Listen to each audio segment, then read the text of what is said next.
What's with deep? Going deep. Chad and JT.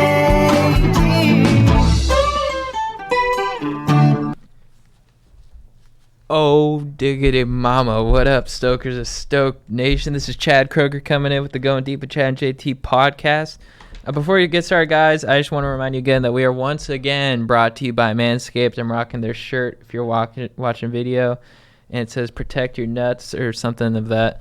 JT's wearing a Summer of Self-Love shirt, which is kind of within the Manscaped realm. Yeah. Self-love has all to do with your pubes. Mm-hmm. And using the right trimmer for them, the right tonic, the right beard stuff, and just making sure they look good. Yeah, when I think about self-love, I think about like taking care of my physical self, Mm-hmm. my mental health, Mm-hmm. and then my pubes. Yeah. You know, I'm so pumped that we have a company like Manscaped out there that's... Pubes is a terrible word.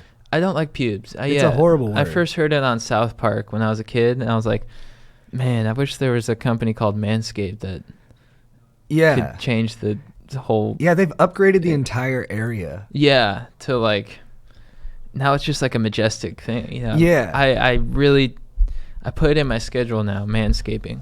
Well, when you think about pubes, you don't think about a pretty lawn. But when you think about manscaping, you do. Yeah, of course, yeah. So Manscaped, thank you for rebranding that area of the body and making it, you know, just a little bit more fun. Yeah, and just encouraging dudes and ladies, you know, to get in there and take care of what's going on there. For sure. You know, I know it says man in there, but woman also has man in there, so I think it applies to both. Bing. Whoa, right? Yeah. And with that knowledge that I just dropped on the audience, That was cool. I just want to remind you that, because I guess you guys didn't know that man is in woman, but we're all one, dudes. And that's spirituality up top. All right, use code GODEEP at manscaped.com. You'll get 20% off plus free shipping and a clean-ass dong or other part. Copy. Yeah. So cool. What's up, Well, I'm dog? here with my compadre, Jean Thomas. What up? What's up, dog? Doing well. Boom, clap, stokers. We got an exciting episode today. I think so, yeah. We read a book again. Dude, I feel really good about that. Yeah. It is, you know, you feel like I walk around with my shoulders a little bit wider, and I'm just like, I know I could spit vocab at you. Yeah. Like I learned the word from this book, indignant, and fink. Yeah. Those Dude, I two learned the words. word Riven, R-I-V-E-N. He ends the last sentence of the book has that word in it, and I want to ask him, like, how'd you pick that word? Yeah. Like, was it the first one that came to you, or did you cycle through some other options? Yeah. I also wonder if authors are writing and they're like going through the source a source. lot, or Yeah. if that's just like they're just spouting off insane vocab. I mean, you know, I think it's a little bit of both. I Yeah. think they're definitely just following their instincts, and they got the words a lot of the time, and then sometimes they're like, you know what? Yeah. Time to go get basic and find that thesaurus.com. Dude, I put the word indignant into my everyday vocab. I ordered McDonald's on Postmates. Love Postmates. Thank you for sponsoring us on the last episode. And the delivery guy was running 2 minutes behind, and my girlfriend's like, "Are you okay?" I'm like, "I'm indignant." Nice, dude. Mm-hmm. How'd she like that? We made out. Yeah, That's awesome, man. it was awesome. You guys are great. But But yeah, we got an cool. author on. He wrote a Yeah. book, The Bastard Brigade, about World War II and the race to stop the Nazis from getting nuclear bombs. And yeah, I can't wait to chat it up with him. The book was big, actually 420 pages. Mm-hmm. We cooked right through it. We burned right through it. Oh, legit. So yeah, can we Skype him? Cool. His name is Sam Kean. What up, Aaron? So I guess we're gonna look at this. Oh yeah, we're right. Like we look over here. Hello? Sam, Hello. how's it going? Hey. Good, how are you? Good. Doing well, man. Thank you for doing the podcast, dude. We loved your book. It was such a fun read. Thank you so much for writing it. Sam, can we get a visual? Yeah, hold on 1 second. Let me get this ready. Stand by, stokers. We're just going through some technical adjustments. Dude, your book was amazing. Yeah, it was great. Swashbuckling and erudite at the same time. Wow, 2 fire words. Maybe you didn't hear that. I might have to tell him twice. Hey, That works. What's up, man? Sam, what's up? How's it Okay. going? Can you hear me again? Yeah, we can can hear hear you. you. How's it going? Good. How are you? Good, well. good. Yeah. Begin. Well, Stokers, this is Sam Kean. Thank you so much for joining us. He wrote the book, The Bastard Brigade, the true story of the renegade scientists and spies who sabotaged the Nazi atomic bomb. And we loved it, dude. It's I've been reading it for the past 4 days, and it's a great read, guys. Everyone check it out. Yeah. And, Thank you. Yeah. It was really riveting. I mean, because you set the stage so well with like the what the stakes are, which couldn't be any bigger. Can you kind of just like explain the context of the story? Yeah, so basically at the start of World War II, there were a bunch of scientists, a lot of Jewish scientists especially, who'd been run out of Germany, and they came over to the United States to work on our Manhattan Project to build the atomic bomb. And basically, they were terrified that Germany was way ahead of us on atomic bomb research for various reasons. Uranium fission had been discovered there in the first place. They knew that they had really smart scientists working on atomic research there, like Werner Heisenberg and other Nobel Prize winners. And they knew that Germany had the best industry in the world. So you throw all those factors together, and then you add in the fact that it was Nazis running the country, were diabolical, who were willing to use this weapon, and they were terrified that the scientists there were going to basically build an atomic bomb, hand it to Hitler, and that he was going to destroy the world with it. So eventually, the Allies decided that what they had to do was they had to try to stop these German scientists. So they set up a few different missions to go over to Europe and to try to sabotage them, spy on them, and in some cases even try to assassinate members of the Nazi atomic bomb project. And the book is basically about those men and women and the adventures they had in running around Europe. Yeah, it's crazy. The stakes were so high, and some of the stories, these people, they went to such great lengths, and like the story of the saboteurs who what's that power, the heavy water plant, the guys who The Vomork power plant in Yeah. Oh man, yeah, this was the most harrowing story I felt like.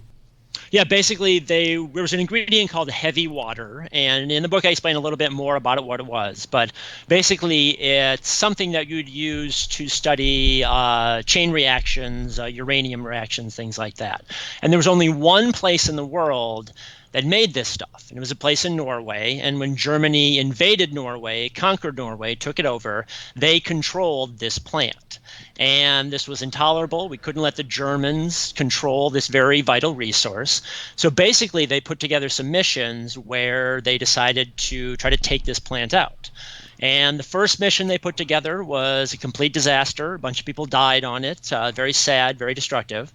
But then they put together another mission where they sent in some commandos undercover. They basically had to break into this plant, sneak around, crawl through utility ducts with explosives, guns, equipment to take out this very specialized engineering equipment that was making this heavy water. And as you said, it's really one of the most riveting stories in the book, and in fact in the whole war, to think about these few people going up against basically the most important part of the Nazi atomic bomb project at that point. Yeah, I mean, they're fighting against nature, and one of the things too is the one of the best details for me was the cyanide pill. Oh yeah, they'd carry underneath their tongue. Is that correct? That was in that mission, right? If they failed, in order to not have to be interrogated, they'd bite down the cyanide pill. Yeah, there were a few different missions actually that involved that. So there was this office called OSS, the Office of Strategic Services, which was kind of the precursor to the CIA, except much more kind of madcap and crazy and poorly run. But they developed what they called the L pill, which stood for lethal. And yeah, it was this little rubber cyanide pill that you could put in your mouth, you could hold it in your mouth, you could even swallow it, and you'd be okay because it was coated with rubber, so it would go right through you, no problem. But if you were captured by someone and you thought they might try to torture you and get secrets out, you were supposed to bite down on this pill. It would release cyanide into your mouth and you'd die right away. So yeah, that was one of the little tricks they had to keep them safe, they thought. What's crazy too is that like the first mission's a complete failure, everyone dies, and then the second one is successful, but then the Germans end up being able to still they rebuild the place quickly, so they're able to keep up heavy water production. And there was so many missions in this where they kind of went bad, and I was like, I started to think of war as just like a lot of smart people making bad decisions. Like, it seems like everyone in this book is like brilliant, but like there's just so many fuck ups in war. There are some pretty bad decisions. I mean, I guess the kind of the driving factor in the whole book over and over was just this looming fear of Adolf Hitler getting an atomic bomb. And that was so awful and so terrifying that they were willing to consider some pretty risky, pretty crazy missions. So I think that's a good way to put it, is they had some really, really smart people in there, but this fear was kind of driving them, and it drove them to make some kind of ridiculous decisions in a lot of cases. Yeah, it's crazy. And I just think about the bravery of these guys, like with these missions and stuff. Like, they were willing to, give their whole lives. And like, they want to do well so much that they're like, they're not even thinking about their own well-being at all. And I sometimes think, like, we're brave. Like, if we go, like, we do city council meetings, or like we did like a big radio show last week. I'm like, but I didn't take a cyanide pill in there in case it didn't go well. I'm like, well, yeah, that didn't go well, so see you guys. Yeah. Some of them would even like write letters to their family members ahead of time before these missions, because they knew there was a very good chance they wouldn't come out of them. So yeah, even going into these missions, they knew things could easily turn badly. And it seems like war has a way of like revealing people's shortcomings. Like, whatever someone's like personal weakness was, it like ended up manifesting itself. Like Werner Heisenberg, I hope I said that right, the physicist. He's not an active combatant in the war, but like and he's a Nazi. He is a Nazi, right? Could I call him a Nazi, I guess?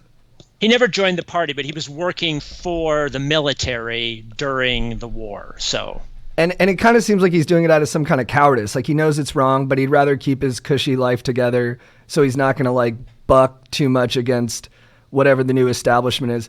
But he's not like, which is kind of cowardice. But then he's not a coward, because he runs into this house that's on fire to like save some people's lives. He just had this like weakness with betraying Germany.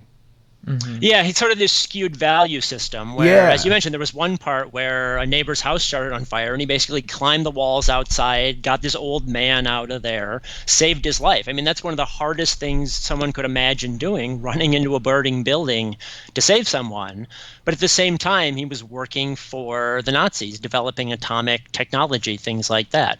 I think it's sort of he kind of wanted it both ways. Of him in that he kind of put science above everything else, and he kind of thought that as long as he was doing pure science, it was okay, that there was nothing wrong with science, never really thought through the consequences as much.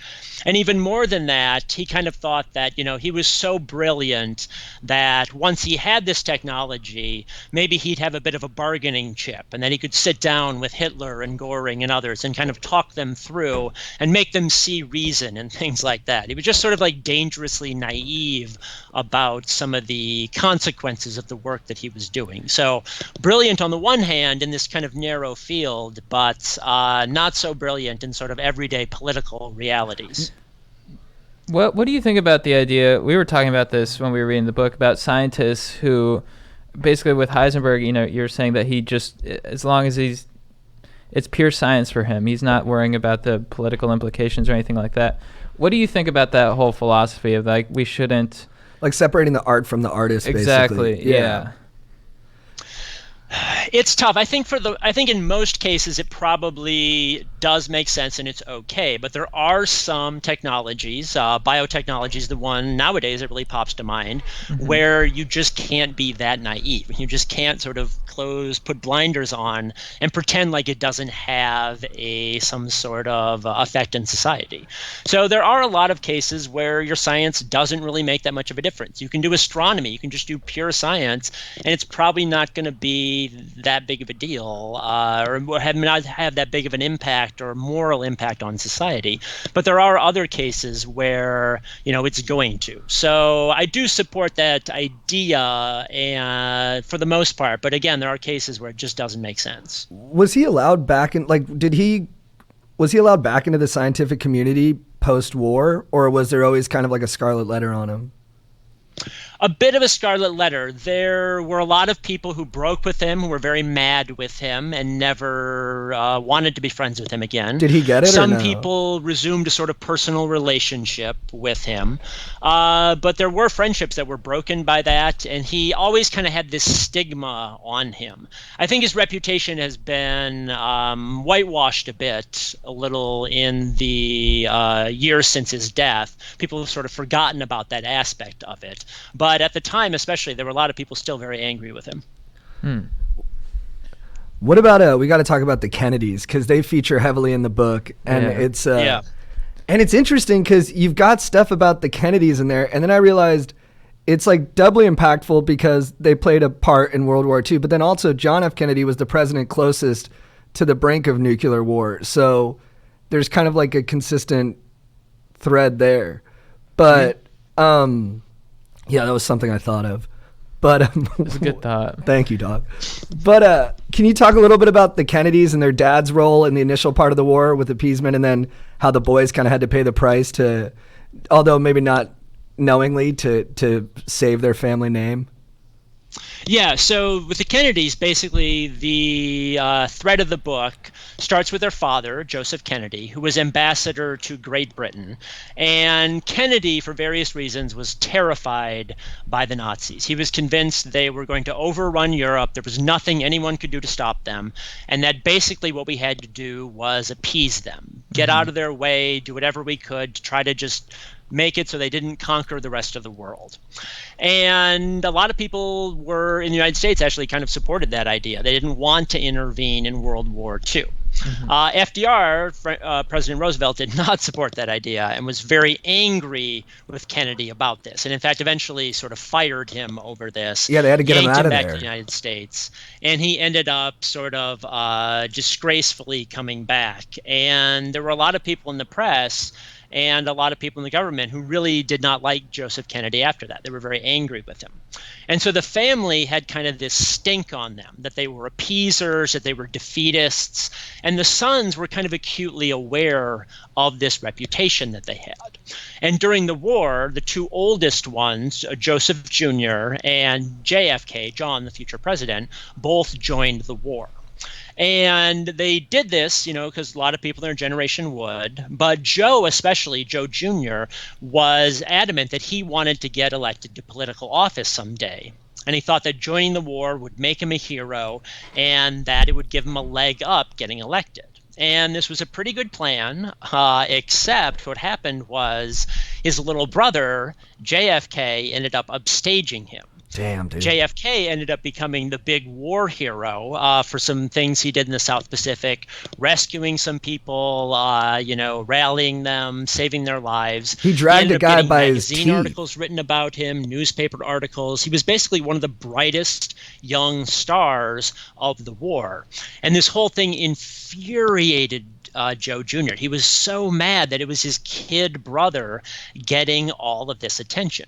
So what he decided to do was he decided he needed to turn the spotlight back onto himself and start volunteering for really dangerous missions in order to become a war hero on his own merits and then upstage his little brother.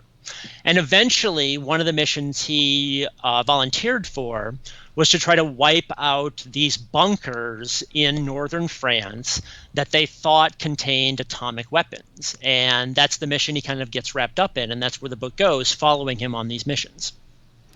Yeah, it's a crazy sibling rivalry, and then the stakes are so high because it's with war, So like with Jack Jr., one of my favorite parts of the book is like, he's this big war hero and everyone's celebrating him, and his brother Joe's just crying by himself. He's just like, there was a party where someone saluted JFK, and they're like, he's a hero, JFK, and Joe stomped away, and a family friend later found him like bawling in his room. Dude, because fuck he my couldn't brother, stand that his stupid brother getting fucking attention. hero. Dude, anybody could drag a guy by his life Vest by your teeth. It's not that Swim hard, dude. 4 miles with him, yeah. He goes to such drastic lengths. He's like, I'll do anything. I'm like, oh my God. Right, he goes into this final mission and people are warning him. They're like, dude, the electronic system looks a little bit flaky. And he's like, it's all good, dude. No worries. Yeah. I'll just parachute no out. problem. I'm good, There were dude. some missions he volunteered for without even knowing what it was. They just said, they came in and they're like, we need someone to do a dangerous mission. He's like, me, I'll do that. Yeah, that sounds good. But I kind of respected it. I respect his competitive I mean, I know drive. I know there's like a narcissistic motivation, but like he doesn't have to put himself out there. He probably could have got out of troublesome areas because of his dad, and he's just like, no, I'm gonna do this. I'm gonna be a hero. Yeah. You're right. It was very brave of him. I think I mentioned in the book, he stayed on well after the number of missions that he needed to fly home, and then volunteered for dangerous missions after that. So he was personally very, very brave. You're right about that. A coward he was not. Yeah. So if they had failed in their mission and Hitler had gotten the atomic bomb, how do you think it would have played out? Like, because I'm watching Man in the High Castle, so I'm kind of that show sort of depicts what would have happened. But how do you think? Do you think they would have just won the war immediately, or? Had Hitler, it depends a little bit on when it happened. Had, things broken right for them, had they, had the economic ability to make it, had all those things come together, and they'd gotten Hitler an atomic bomb. If he had had it at the beginning of the war, he would have basically destroyed everyone. He would have been able to wipe out England with it, would have kept everyone else away, would have destroyed the Soviet Union. So that would have been bad news. And there still might be a Third Reich today ruling Europe. Had he gotten later in the war, he probably would have been able to drive us back after D-Day, kind of consolidate their gains, and sort of stick with what they had. So I think had they gotten it later in the war, we probably would not have been able to defeat them, and there might still be remnants of it today. But they were weakened a little bit at that point, where I don't think they maybe could have gone on the offensive as much. So there would have it's been kind like of an open question. There would have been like 3 players in the Cold War. So why do you think we beat them in the race for the atomic bomb? A couple of reasons. I think the big reason was that there was a country, the United States, that was involved in this, that was not having to face battles on its home territory. So we could basically devote a huge part of our economy to building an atomic bomb. Niels Bohr sort of famously said once that an atomic bomb would be impossible because you'd have to turn your entire country into a factory in order to make an atomic bomb. And he was right that you would have to do this, and that's almost what the United States did, because when you look at our Manhattan Project, there were tens of thousands of people working on it, and we ended up spending something like $2 billion in 1945 money on the atomic bomb. So we were, I guess, had the luxury basically that war wasn't taking place here, and that we had enough extra resources we could put toward it. Whereas Germany was kind of struggling. They were fighting a war on their home territory by the end, and they didn't really have the money they could put toward it in the same way that we could. Yeah, we were in Los Alamos, New Mexico, just safely Chilling. Yeah, Dude, that was one of the most interesting parts about the book too, is that when you read about war stories or you watch them, it's almost always about the people in the war, you know what I mean? Or the politicians who are sending people to stuff. But because you're following scientists and stuff, we get to see how like normal people kind of live during the war, and like they're still traveling, like, holidays still matter. Like it was weird to me to see how normal, like, I mean, it was still weird. You had to have like extra paperwork and stuff, but people were still traveling and like visiting people and like doing things that you wouldn't expect in wartime. Yeah, that was one of the things I wanted to do in the book, was to show you how it affected maybe normal, everyday people.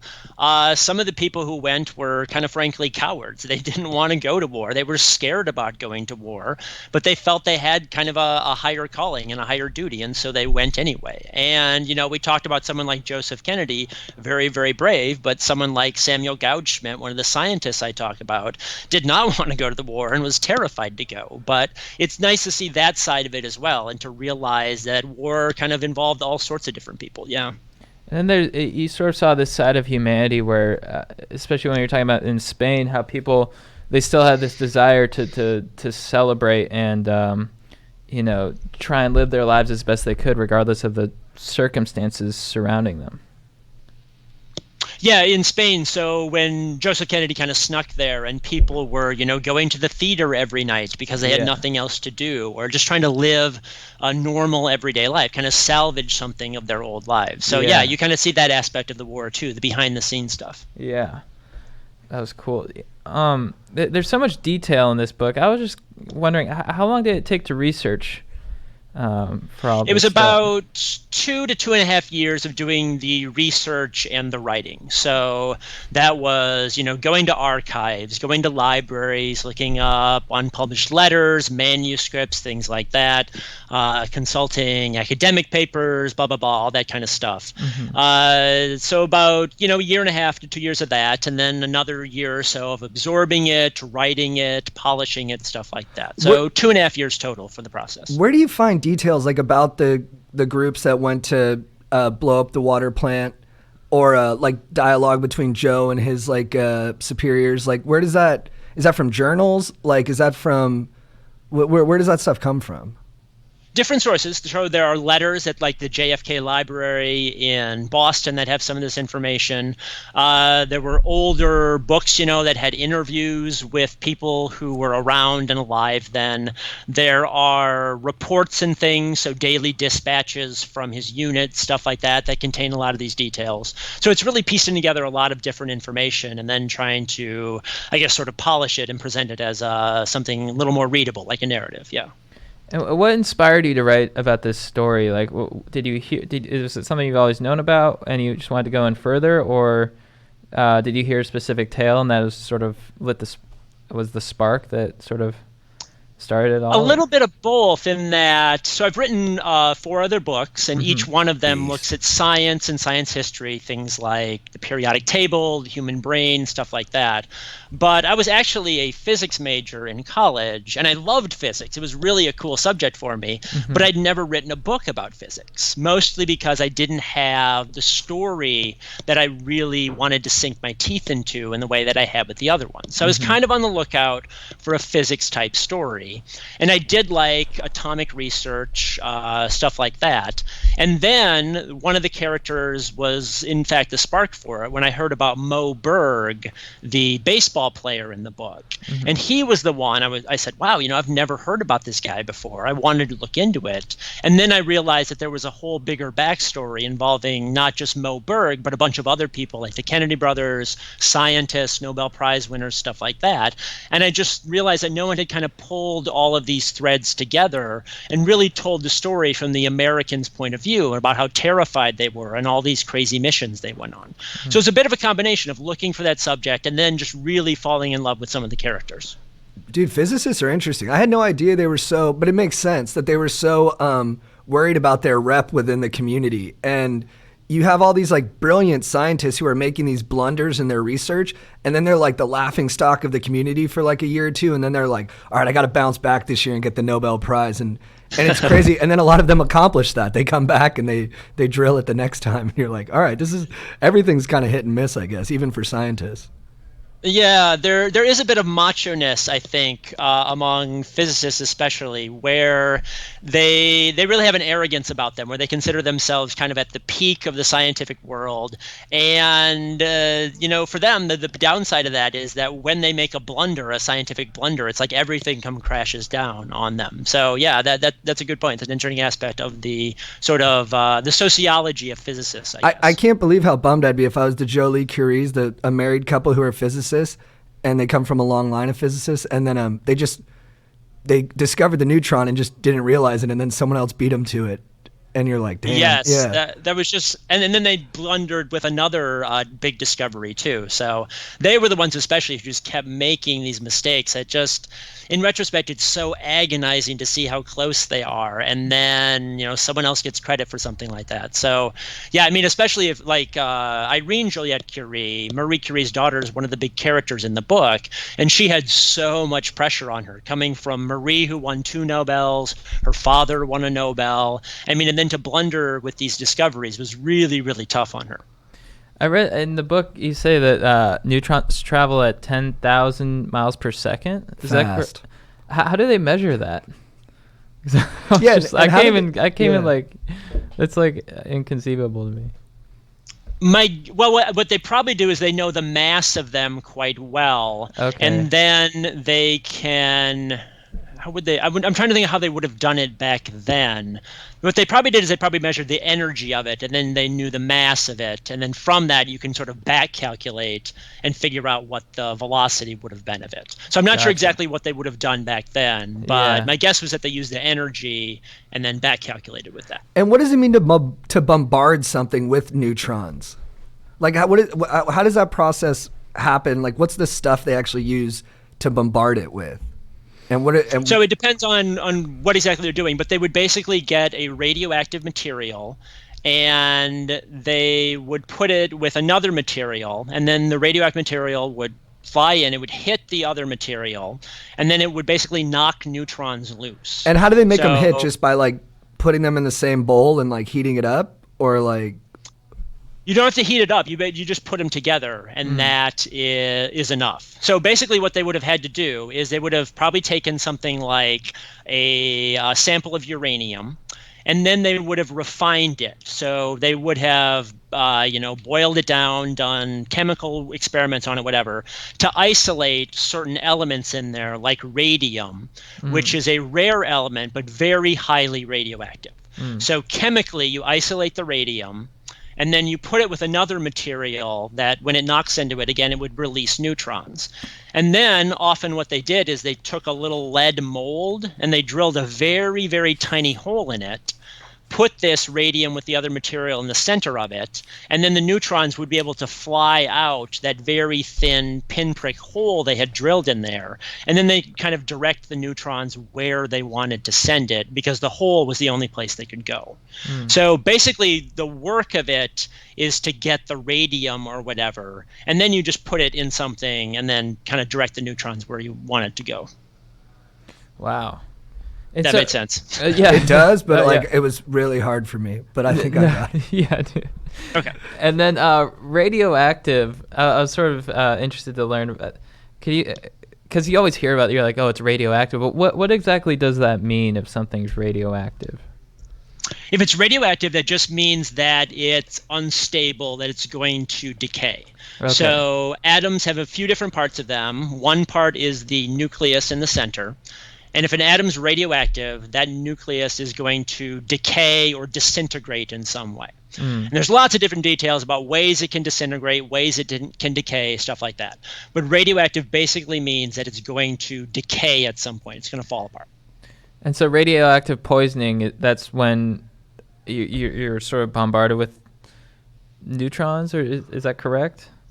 It can depend. It can be neutrons. It can be what are called beta particles. It can be alpha particles. But neutrons can kill you pretty easily, yeah. Oh, So okay. you can either poison someone, like, the notorious like Chernobyl sort of situation where you Yeah. walk into a reactor core that's melting and you get bombarded with things. Okay. But there was also that case with the Russian spy in London a few years ago where they actually put radioactive material in his tea and he drank it and it got inside him and it killed him from the inside out. Ooh. So Chernobyl situation's outside in. This one is inside out. So it can get you a few different ways depending on how bad they want to be. Which do you think is worse?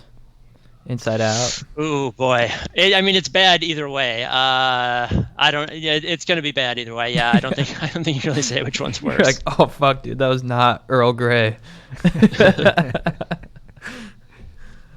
Did you dose my tea with radioactive materials? Yeah, You motherfucker. Yeah. Are these isotopes?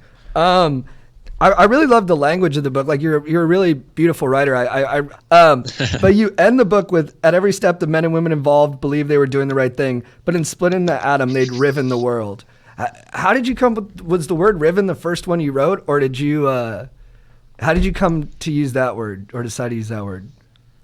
Riven. Well, I don't remember. I think I wanted to end it on something that was kind of trying to speak to, I guess, where the world was going at that point, because the Cold War was going to be descending. So we had just finished this Great War.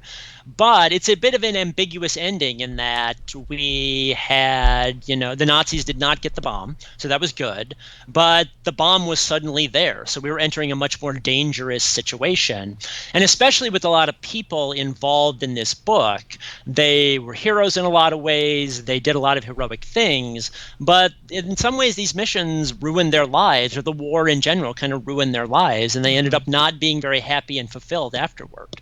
So I wanted to kind of, I guess, get at that bit of ambiguity about how they'd been successes on the one hand, but on the other hand, they did still have to kind of deal with the consequences afterward too. And the issue's ongoing. Like, we still have nukes everywhere. Or now we still have nukes everywhere. There are, in modern times, nuclear scientists who've been assassinated for working on projects, things like that. So these issues and the morality and the morals we're facing, the ethics of all this is still with us today. Yeah. Yeah, it is really scary to think that our country, Russia, Iran, everyone has nukes just ready to go. So it's kind of like we're at a sort of a standoff. Yeah, if you have a leader in one of those places who's not worried about the world they're going to inherit, they might just throw down. Yeah, it's one of those things where we thankfully now are living in a bit of a lull where things do feel a little safer. But as long as they are there, they are dangerous. And there is always the threat that they are going to be used. So, yeah, there are people there. I mean, still a big worry in the world today. Yeah. And there's no sort of, you can't just say all right, we're going to get rid of them, because then there's the technology is still there. It exists. There's a risk of someone just saying, no, I'm going to keep my nukes, and then they... Yeah, there's the danger of somebody cheating, essentially. Yeah. One thing I don't know how much I went into this in the book, but it is something I've kind of thought about and talked about when I've been giving talks about it, is that, it was a big risk for the United States to take on the Manhattan Project. We spent a lot of money on it, spent a lot of resources on it, and there was really no guarantee at the beginning it was going to work. In fact, a lot of people doubted that it would have worked. And the only reason we pushed so much money into it and that scientists worked so hard was that they did really fear Adolf Hitler getting the bomb. And there was this constant refrain of, we need to beat him, we need to beat him. And if that fear had not been kind of looming over their heads, I'm not sure that they would have risked so much money and put so much effort into it. And then after the war, there would have been a lot less incentive to try to develop it as well. So had Hitler not been kind of pushing us, that fear of Hitler, they might not have developed bombs during the war, and they might not have done it afterward. And it's conceivable, considering, the Soviet Union basically copied our bombs, Spies took our plans and helped them make their bombs. It's conceivable that we wouldn't have atomic weapons today had they not pushed so hard during World War II. So we could live in a very different world had the events I described in the book not played out the way they did. That escalation, yeah. Yeah, it's interesting to think about a world without nukes. Yeah, I heard a quote that the Apollo moon landing was communism's greatest triumph, and I think that kind of ties into what you're saying, where it's the enemy is what motivates us to beat the enemy, and that's what kind of creates all this innovation in a way. Yeah, there's definitely truth to that. Yeah, it's pretty astounding when you read the book to think of how much effort and how much how many resources, how much time and all these minds were. It was all poured into military strategy and sort of developing all this stuff. And it's like, man, if you guys just placed this somewhere else, we could have. Nobody would be hungry or something like that. Yeah. It's just it's 80% of all the efforts are going towards, developing this stuff. When it's it's just crazy to think about the manpower that they utilized. Yeah, but that's just a comment, I guess. No, I dig it.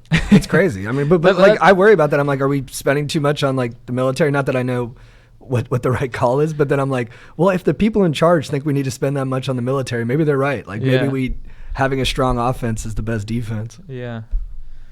I mean, it's still true today. You have people, debating about, different aspects, different government programs. Should we be funding, a NASA trip to the moon, stuff like that? But that part of the budget that they're debating is actually a very tiny overall slice of the budget, where something like, the military, if you look at the actual spending, is still a gigantic part of our budget. It's so the these kind of majority, issues are right? still with us, still relevant today. What's your favorite movie that has nukes in it?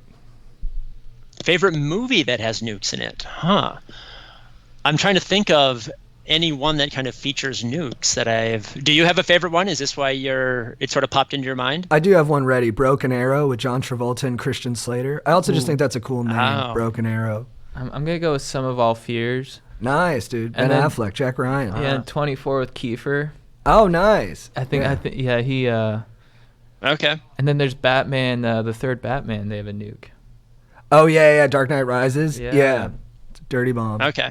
I don't know if this was a favorite movie of mine, but I did get a kick out of, I can't remember, was it Armageddon, where they're going after the asteroid and they yeah. bring nukes up Dude. there? Yeah. Dude, you're tugging on our heartstrings. It's a with fun that one. idea, at least. And it's nice Yeah. that they're using a nuke on an asteroid. No one's really going to be like, oh, bummer. You know what I Yeah. mean? The Yeah, we're not consequences aren't as contaminating dire. anything. Yeah. Yeah. That's one of the times I Not was hurting anybody except for Harry. Yeah, I was stoked on nukes then. I was himself. like, thank you, Nukes, for saving Ben Affleck. I ask everybody on the pod this. Who do you think is the smartest person that's ever lived? Smartest person that's ever lived. Ooh, boy. The one that pops into my head, it's probably a little biased because I'm a scientist, but I've always been partial to Isaac Newton. I think he's a really interesting character, not only for the science that he did, but he was a bit of a, I guess, religious nut as well. But really a formidable, very smart person. And to think about all the work he was doing basically by himself at a time when he didn't really have anyone at his level, I think he really stands out as someone very, very brilliant to me. Isaac Newton's a very common one. Yeah, people have been saying I don't him. know, okay. Yeah. Who else have you gotten? Anyone really unexpected? No, everyone's basically said scientists. We've floated the Yeah. idea of some authors and stuff, and people Shakespeare. Shakespeare and Tolstoy, and people definitely Okay. nod their head, but I think for the most part people have gone with the scientists. The scientist route, okay. Yeah. Have you always had an affinity? Because I know you started with science. I read in your website that you sort of, from a young age, you were always interested in science. Like I said, you were taking mercury out of thermometers. Is that correct? This was okay. So what happened was I was clumsy and I talked to myself a lot. So Okay. my mom would put the thermometer under my tongue, and I would bungle it, and it would fall and it would break. Yeah. But my mom was really cool about it. She would gather up the mercury and let us play with it. So Okay. I just thought it was the most amazing stuff I'd ever seen. So Yeah. we ended up having a nice collection of mercury. And then for my first book, the periodic table book, it's called The Disappearing Spoon. So the premise is to find a funny or weird story about every single element on the table. And that's the story I tell about mercury, about Okay. how I would break these thermometers and how I would, enjoy them, things like that. Where'd you grow up? So, yeah, I did really have kind of a love of science. And for a long time, I was convinced I was going to be a scientist because I just really enjoyed that kind of work. I really enjoyed learning about the natural world, stuff like that. But I just, I got to college and it just didn't feel like the right fit anymore in that I just didn't enjoy being in labs for so many hours. I mean, again, I was kind of clumsy with the equipment. It never worked the way I wanted to. And for the first time, I kind of thought, maybe I don't want to be a scientist. So I ended up getting an English major kind of on top of that. And eventually, sort of stupidly long it took to realize that I could write about science. I could actually combine the two. Yeah. But once I got that and kind of got on that path, it really was a good path for me because I do love the science. I just don't want to be in the lab necessarily all the time doing it. Where'd you go to college? University of Minnesota in Minneapolis. Oh, Go Gophers? Gophers. Yep. You guys always have a good running game, especially in the early odds. We did for a while. Marion Are you a Big Barber? Ten guy? Is that how you know this? I was just a huge college football fan, so when you guys had Marion Barber and Lawrence Maroney, I was like, dude, Yep, this is yep. a hell of a backfield. Yes. What was going to school there like?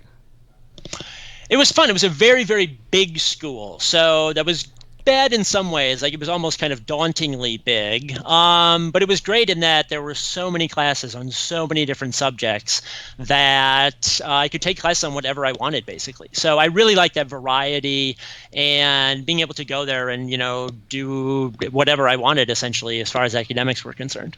Did you hit beer bongs and etc.? Etc. There was some of that too. Yeah, Nice. It was a good school for that. Nice. I love the beer bong. Yeah, it's really fun. and- I don't do it as much now, but I had a time where that was the only way I drank. There's something about the beer bong too that whenever I look at it, I sort of think of science. Yeah. It's like this looks like it was conceived in a lab. There's a valve, a funnel. Yeah. A substance. It is pretty amazing, like the amount of ingenuity that goes into some of beer bongs and other types of bongs, and how much ingenuity that really has gone into those kind of things. I'm always very impressed with those. Yeah, the Mount Chugmore, which guys you can find on Amazon, is a 4-hose beer bong. With careful engineering, you can fit more than one beverage in there, and the valves are just, I forget the word that they use. reliable. But it's something much more sophisticated, and I think Whoa. it merits. Like the Mount Chugmore merits that word, so I'm bummed I can't remember it. Well, we'll definitely put an addendum at the end of the podcast with the word. For sure. Do you think, is there top scientists going into those fields, or do you think for the most part those are like the dregs of the class?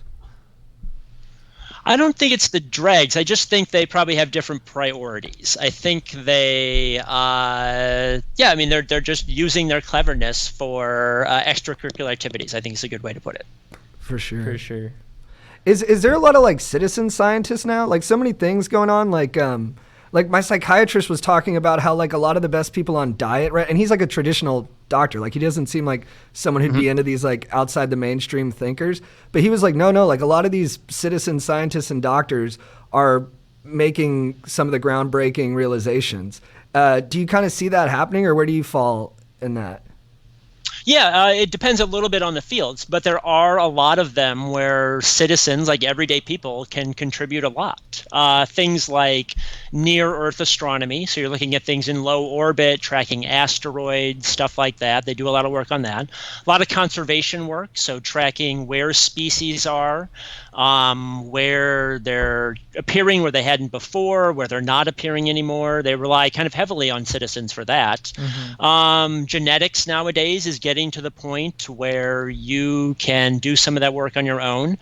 This happened, maybe a decade or so now, but there were a few even high school students. They were going into fancy sushi restaurants and taking DNA from samples of supposedly very high-end fish being served at these restaurants and showing that actually they were swapping in pretty lowbrow chum that they were giving people. And people, I guess, couldn't tell the difference. Whoa. But even something like that, genetics, which for traditionally was a pretty high-end science, it's really reaching down, and a lot of like everyday people have the tools available to them now.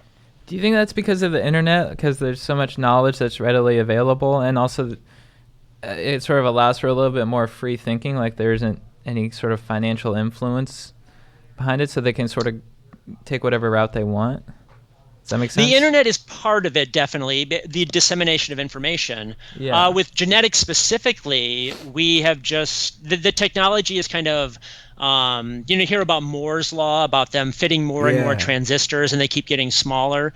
The same sort of dynamics have been at play with genetic sequencers as well, where they just keep getting better and better exponentially year after year. So they're just getting better, cheaper, faster, and people now have access to them. You can go out and buy a genetic sequencer for a modest amount of money nowadays, whereas before that would have cost you millions and millions of dollars. So same kind of dynamics that have allowed the internet to come about, but it's more than just the internet, I think. Yeah.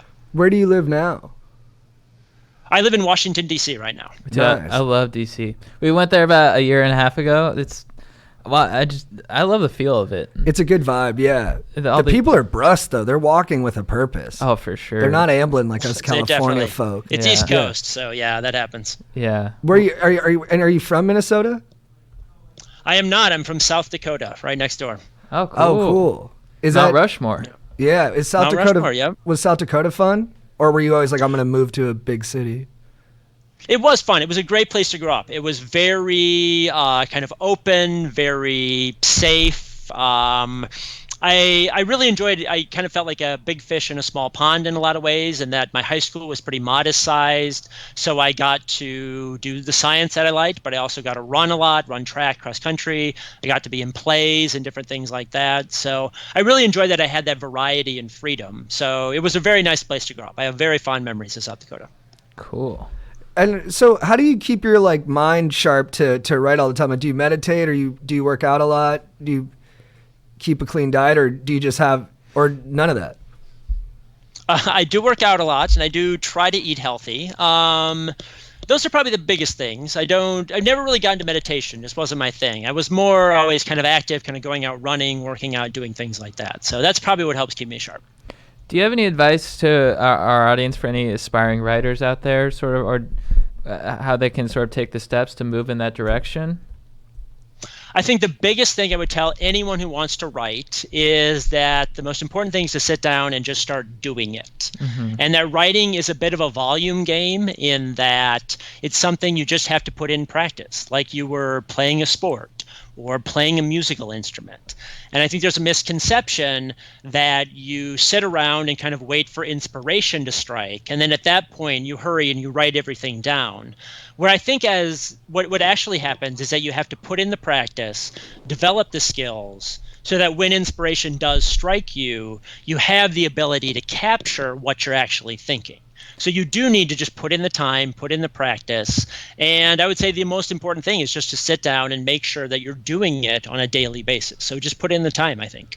Yeah, I think easy advice, but it's hard to do. Yeah, I think super hard. I think that's a common misconception with art and all kinds of stuff like that. It's like you just wait for it to come, and then the inspiration or the brilliant idea, and then you'll have it. And it's like I found with our stuff, like we do comedy, it's you just do it every day, and then your chances of striking gold are much more common. And you just trust that people will forget the crappy ones and remember the good ones. Yeah. Yeah, there was a famous scientist, Linus Pauling, who won a Nobel. He actually won 2 Nobel Prizes. Very brilliant. And they asked him, how do you have so many good ideas? And he said, well, the key is to have lots of ideas. Then you just throw the crappy ones out. And as you said, no one remembers those. They just remember the good ideas. Yeah. Cool. Do you dabble in any drugs or anything, or do you keep it pretty clean? A little bit. Nice. I guess alcohol is the one that I have sort of gravitated toward. So I do enjoy having a tipple. And a little bit in drugs, not too much. I've never done anything hardcore. So. Cool. Do you do that to help with the creative process, or is that more just for fun and blowing off steam and stuff? Just fun and blowing off steam. I don't know if it would help my creative process or not. I'm not sure about that. Maybe it would. I've never really tried it. I would. I've never really been interested in the hard drugs. I've never really tried them. But I've always thought it would be fun to try LSD, just because people have said, it kind of opens up your mind and you'd see the world in a different way. So that's the one I've always been kind of curious about, at least. And are there scientists who do that? I guess Richard Fineman, he was a drug guy, right? Not exclusively, he did other stuff as well, but he did dabble in that area often. I think he did a little bit. I'm not remembering the details, but I think he did a little bit. He was kind of that time where they were doing that. And then of course there was Timothy Leary and the famous ones who were really dabbling kind of heavily. Yeah, dude, I read the book about their Harvard psychedelic club. With him and Richard Alpert, who became Ram Dass. And I was like, dude, this doesn't read like a science experiment. This reads like an orgy that a couple of really smart guys are heading. Yeah. And then Timothy Leary got mad at Richard Alpert because he thought he was trying to hook up with his son. And I was like, man, there's some boundary issues in this whole, this world. That was the 60s, yep. I tried to drink red wine and write one time, but I just ended up watching American Hustle. Oh, that sounds like a nice night, though. Maybe that's what you needed. It was nice. Yeah. I think the red wine made me gravitate towards David O. Russell, which is legit. Yeah, he's skimpy on plot, but those characters are robust. Dude. Oh, for sure. Yeah. For sure. Did you actually get anything written down? I've tried it a couple times, and it's just nonsense. But whenever I'm doing it, or I'll be I'll write notes in my phone, so if I'm out at a bar with friends and they're we're just hammering some Bud Lights, I'll be like, oh, this is funny. And then but usually it's the sober thoughts that usually end up being the gold. Right, yeah, I'd you have look to back at it say. and you're like, that was really funny at the time, not so much in the sober light of day. Yeah. I would Albert- need the energy I had when I was inebriated to make this work, and I just don't have it right now. Yeah. I'll have a note like eat a burrito, and I'm like, that's not a joke. So maybe it is. Maybe I just need more Bud Light, but I'll figure it out someday. You for sure will. Oh, dude, thank you. It's dialed in. Should we hit some questions? Yeah. Do you want to answer some questions with us from the Stokers? I am happy to answer some questions, sure. All right, sweet. Guys, I'm interrupting this legit episode to remind you that we are brought to you by our dogs at Manscaped. Manscaped, thank you guys so much for helping us go deep in our groinal regions with the Lawnmower 2.0. You guys keep our pubes trimmed. I'm rocking their shirt right now because I'm letting everyone know that I take the best care of my nuts, and I let the world know that my dong is pristine, okay?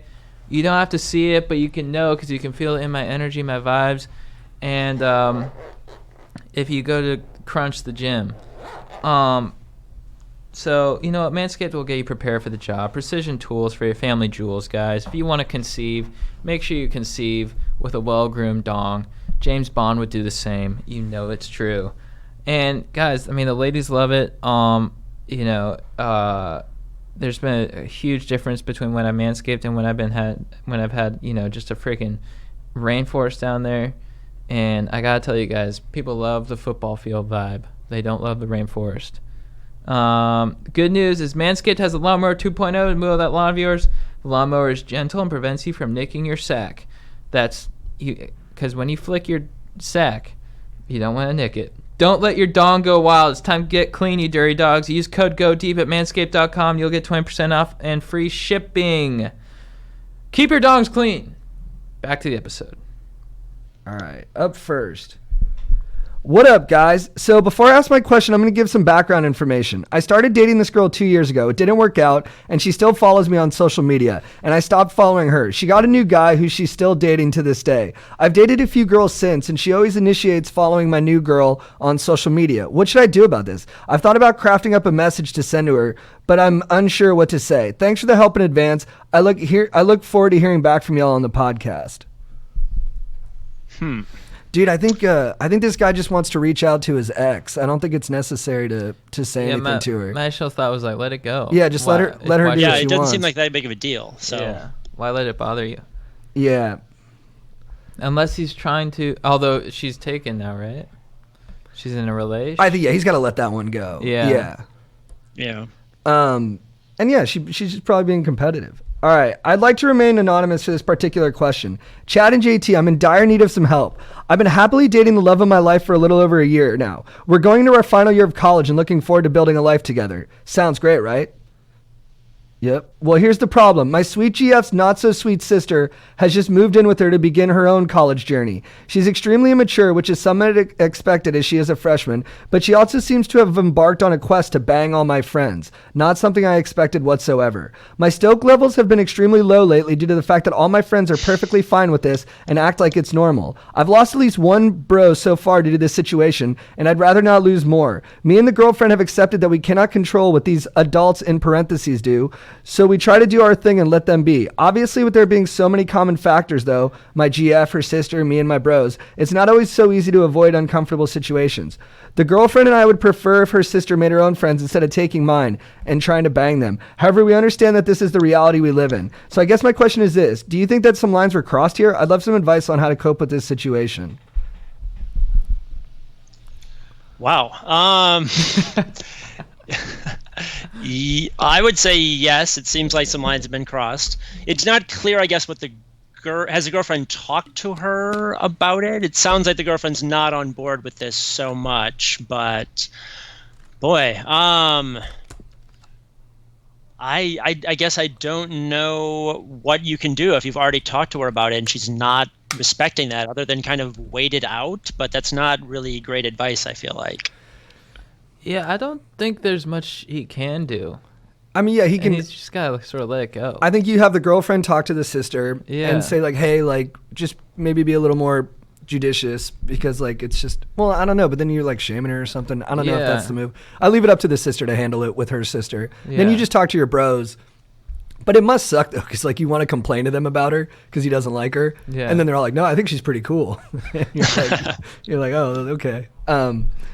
But I mean, Not a lot of loyalty. Yeah, he could look on the bright side here and just be like, you know what? I have the chance of like, one of my bros, like it could be like a good bond. Like one of the bros starts dating the sister. Oh, that's a good point. But I don't think he That's- likes the That's sister. a full squad. Yeah, Oh, she's too immature. I think she's too immature, so he doesn't she's like her. She's a freshman. Give her time. Yeah. She's got to blow off that Yeah, steam. give it a little time. Yeah, that's what it is. Give her Yeah. time. She might be cool by sophomore year. Yeah. Yeah, she's just figuring herself out. She's brand new to college, Yeah. so she's trying stuff, but I think she'll come around the other side. Or she won't, and you're stuck, and that's going to blow. But we're going to be optimistic. Yeah. I'd say surrender to the situation. Good call, dude. That's my thought. Yep. What's up? Yeah, I don't think there's much to do. What's up, my dear associates in the work of Stoke? So I've got a sitch. I'm in a band with two good friends, one of which is a fellow Stoker and has been a best friend of mine for a long time. Thing is, I just got married and I feel like I'm being separated from him and our drummer. Not a boking of sorts. Boke is a word we use to say when you kick someone out of the friend group who's typically a schmoll. A schmoll is a friend that nobody really likes. Thing is, I just got married and I feel like I'm being... But I don't get invited to things with them besides band practice and shows and the occasional skate sesh. I get it when they're chasing tail for them to leave me out, but how can I clarify that I'm still down to do stuff and want to hang with the squad even if I'm married? Maybe Aaron, sound guy, in and out hater, has some advice. Our sound guy, Aaron, he's legit. All right. Also, if you listen to our band, that'd be dope. We're called The Moss, and we're on Instagram as The Moss Band. We'll check you guys out. Aaron, what's up, dog? First of all, not a fan of the band name Moss. Oh, Aaron. Dude, Aaron, I'm just fucking... Aaron I'm just being sorry, just being Aaron a character. just lays down the All hammer, right, no, dude. yeah. That was I love it. Sorry, just being it's a good character. podcast. I mean, that's just how it kind of goes, man. When you have kids, it's gonna be the same thing. Like you're gonna lose the friends that are married but don't have kids, and you're gonna get kid friends. So I think it's just kind of the nature of life. But be glad you're still in the band and you're not boked from the band. Yeah. I love that perspective. Dude, that was a nice button. Sam, your thoughts? My only thought was, if I were him, I would sort of put in some extra effort to organize things or try to do things, and then make sure they're invited. So make sure that you're doing kind of fun things that they would want to do. Plan something, look for something. Just, it might take a little extra effort this time. It might not be like, hey, let's just go hang out, but find some things, invite them to do some things that might give them a little extra incentive, I think, to make it clear that you still want to hang out with them like that. I love that. That's good. I'd say to add on top of that, get the Mount Chugmore, or get Sam's book. Do like a book club. Do a thing. book club. I'll have a Book club, I group support that, sesh of over the course. Bastard Brigade. If you read a book, you're going to want to talk about it. And Yeah. it's nice to have people to talk to about it. And this is a great book to talk over. It's such juicy stuff. Dude, it's riveting. I What- said it was swashbuckling and erudite. I said that. I don't think you heard me, but I wanted you to know I said that. Yeah. I'm Thank glad he said it. Thanks, Chad. What up, Chad and JT? I'm getting a golden retriever soon and have been struggling thinking of a good name for him. Any ideas? I would really appreciate. Fuck Puzio. Puzio's a dude I have fought in high school. There's not really bad blood, but there was. Sam, do you So not Puzio then. Yeah, don't name your golden- Not don't- Puzio. No. Boy, a golden retriever. I don't like. Okay, I will say that I had a roommate once, and she had a little dog named Ramses, which I always thought was the coolest name for a dog. So I don't want to rip her off necessarily, but I really liked that name. So I'll just throw that out there. It's a name I really liked. Do you have a Ramses? pet? I do not have a pet. No. Do you have roommates or you live solo? I live solo. I travel a little bit too much for a dog, at least. I'm running into but grew up with a lot of pets. We had my mom. My mom was pretty good with names, actually. She had some fun names growing up. So Cool. All right. What's up? Oh, what about us? Oh, yeah. Fuck. I was thinking, I just went straight to Greek gods. I was like Apollo, Achilles, Brad Pitt, Bradley Cooper, All of Mount Olympus. Mount Olympus, Zeus. Zeus is a good dog name. Yeah. Dude, I had a dog named Zeus. I just remembered. There it is. Yeah. All right, dear Kings of Stoke. Hi, my name is Catherine. I'm from Sweet Home, Alabama. My brother Trent got me listening to the pod about a year ago, and I've been stoked ever since. I'm sure y'all haven't had many married women sending questions for the pod. Ooh. But I'm in need of some advice. My husband and I have been married for 2 years now, and he's my best friend. The only problem is I've been dealing with his new obsession with D&D, Dungeons and Dragons. He started playing with a group of nerd friends from work about a year ago. He has completely geeked out over this newly found passion to be a dungeon master and make campaigns for his friends to play. He now spends every Friday night with his bros fighting rogue half-orcs and rolling the dice. Imagine if Will the Wise from Stranger Things Season 3. While I'm genuinely happy he has found something that makes him happy, I miss spending time with him and I can't relate to this new hobby. How do I win back his heart or mend this rift between us? Thanks for the sage advice and wise counsel. Y'all always relay on the pod. So is the problem that she can't spend time with him anymore? Is that it? Or is she fearing he's turning into a nerd? I don't think it's the time thing because he's only doing it on Friday nights, which seems pretty reasonable. I think that's what she was saying, though. She wants to hang out with him more. Right. But he says he's only doing it on Friday nights, so I feel like that's... Wasn't that in the question, though? Yeah, no, she did say... He now spends every Friday night with his bros. Maybe it's tough because it's a Friday night. Mm-hmm. You know, she's done with her work week. She wants to hit the town. Okay, yeah. Can they reschedule it a different night? That's the first thing to ask. I don't think it's that bad of a thing that he's doing, though. You know what I mean? But every Friday night, I mean, it's kind of a night you look forward to, especially if you're working. Yeah, but if he can switch nights, though, I think it's all good then, right? Yeah. If he's doing it on like a Wednesday. Yeah. Or every other night or something. Or every other Friday. Sorry, every other Friday night, something like that. Yeah. Yeah, I mean, I relate to her on this because, like, I would be kind of peeved if like, because that's something you look, especially with your significant other or whatever, you look forward to the weekend. You're like, oh, we can do something. We could go. And he's crushing Dungeons and Dragons on, like, Friday. Pick a Monday. Yeah, every Friday. Yeah. Pick a Monday. Yeah, I feel for the dude though, because I'm sure he's having a good time, and like he could be doing worse stuff. Like he could be like getting hammered, or going to the strip club or something. Strip club, yeah. Yeah. It's like pretty innocent, and I just picture him and his boys having so much fun. But you got to spread it out. It's like in Knocked Up where she catches him doing his fantasy draft. Yeah. That was such a great scene, yeah. I forgot about that scene. Yeah. Except one of the guys is drafting like Matsui, and I was like, I don't know if that would be the guy. All right. Ola and Jabwal, Sultans of Stoke. I'm in a rather confusing predicament. One of my closest homies is a gal, but she's one of my closest friends. She, like many of the friends in the friend group, has mingled around and dated some of the guys in the group, which has been pretty much chill, but now it's different. My little bro, who is an absolute lady killer, started spending some time around my friend, and when I asked what was up, she was thankfully straight up with the bro. She is crushing hard on my bro. This is a real toughie because I don't want to ruin some sweet romance for my homie, but she's 19 and he's 16, and I don't want to make stuff all put out of whack. Should I give them the go-ahead or say he's too much of a youngin' to hang with her? All advice is much appreciated, Stoker. Love the pod and all the stuff you guys are doing. Thanks so much for keeping me stoked. But he's a 16-year-old lady killer? Yeah, his younger brother is. Huh. I know. This seems like it has high potential to get very uncomfortable very quickly. I guess I would say it's a bit tough. It's a judgment call whether you think they really have a shot at something. Like if it could be a nice relationship and develop into something, then you want to give that a chance. You don't want to step in the middle of that. If it's something where you're pretty sure one of them is going to get hurt, then I would try to put the kibosh on it. Yeah, and I think his feelings are at stake. He might be maybe not in love with this girl, but likes her, and it would kind of hurt him in a way. So maybe I'm projecting that, but I kind of feel, I mean, if you wrote in, obviously there's pretty intense feelings there.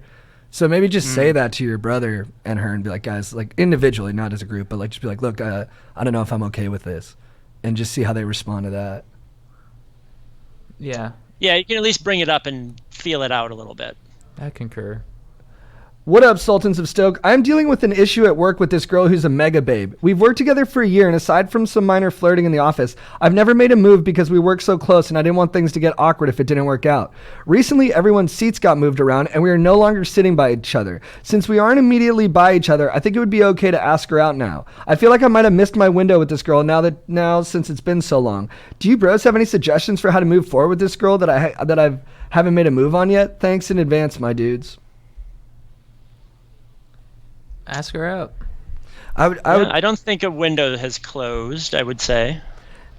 And, not to be a prude, but because I don't want to get in the way of what could be love, but I would check what your company's HR policy is too. Oh, for sure. Check that, but then, and if everything's A-okay on that end, then just be like, hey, I miss us sitting close to each other. Let's hang out. Let's go do karaoke and some mini golf. I love that. Go look at the skyline. And I love suck saying face. I miss sitting close. Like, hey, I miss out on that time we used to spend together. We need to put something else on the calendar to make up for it. Yeah. Like you and me, dinner at Ruth Chris. What up, Stoke Council? I'm prepping to storm Area 51. Do you Sultans of Stoke have any advice on how to best handle this situation in the desert? Love to hear from Strider, the love guru, and just in case he's found a way to handle this with love rather than weapons. Love the pod and fuck Puzio. What is it? What we should do again? about All right. What's his name? Sam, do you know the guy Bob Lazar. Bob Lazar. He advised people to not go to Area 51 because heavy military personnel will come and shoot you. So I'd advise. Yes, that was the first thought that came into my mind, is that there are people there with big guns who have orders to shoot you if you get too close. So be very careful with this. Yeah, so I'd advise this guy to watch Independence Day and get his fill that way. All right. I agree. Sam, any you guys any thoughts? know more than I do. I concur with that. Cool. And watch Alien too. And what else is there? I don't even know. Predator? In terms of good alien movies? Yeah, just Mars Attacks. Oh, dude, Hilarious. Mars Attacks. Yeah. Or try to become an astronaut. Do you like The Martian? Oh, I haven't seen The Martian. I read the book, which I very much enjoyed. I haven't seen the movie yet with Matt Damon. Yeah. Yeah, I haven't seen the movie yet. What? Who's your favorite writer? Favorite writer? David Foster Wallace is the one that comes to mind. David Foster Wallace and Richard Russo are two that come to mind. I'm a huge really David like. Foster Wallace fan. I said on the podcast a couple weeks ago that if I had to recommend one book, it'd probably be a supposedly fun thing I'll never do again. But it also might have been the time when I read it. Are you more a fan of his fiction or his nonfiction? Definitely his nonfiction. I think his nonfiction is just amazing. Yeah. Yeah, I actually kind of struggle with some of the fiction. Go ahead. I actually kind of struggle with some of the fiction. Yeah, it's a little. Someone called it a loose, baggy monster, sort of infamously once. And Yeah. that's not a bad way to describe it, though. But did you read the DT Max book about him? I did. Yes. That was tough.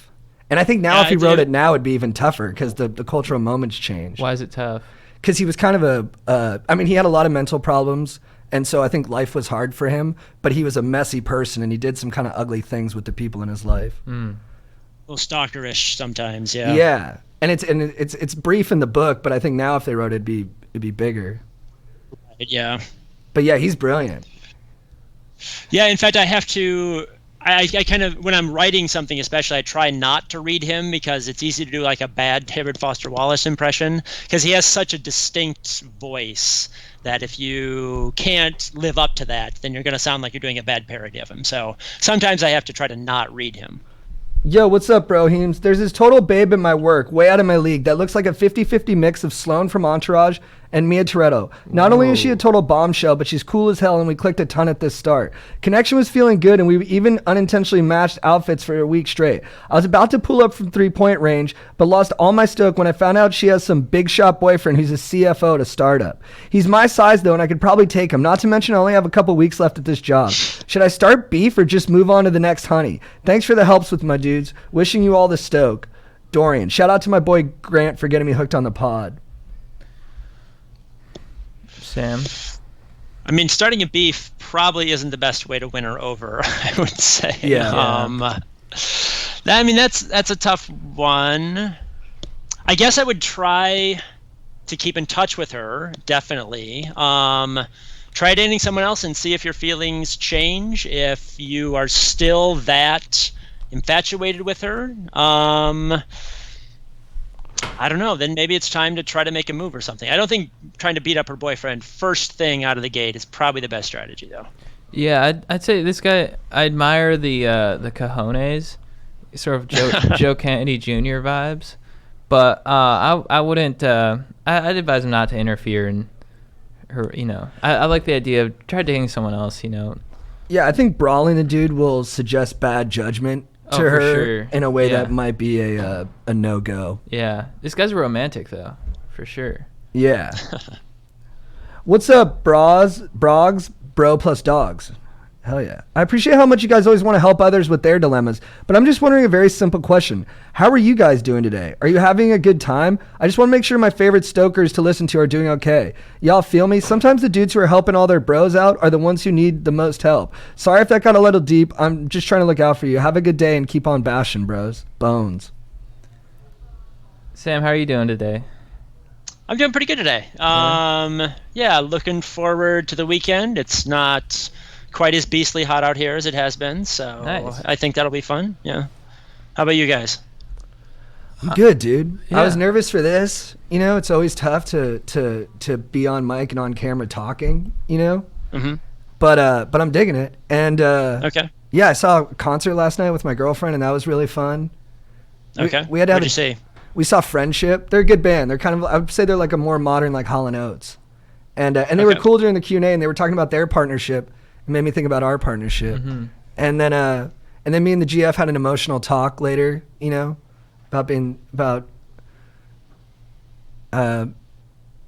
me needing to improve on some stuff. It was Oh, good. really? Yeah. Oh, damn. Yeah. I gave her a mean look. I fucked up. But we're good now. I love her. She's the best. And then, Okay. but yeah, I'm doing good today. I had a good breakfast. What'd you have for breakfast? I had some eggs and toast for breakfast. So Nice. pretty straightforward. Whole wheat or white? White bread this morning I had. No. For sure. What about me? Oh, my dog. I'm sorry. No, I'm feeling. No, we want to know, man. I'm sorry.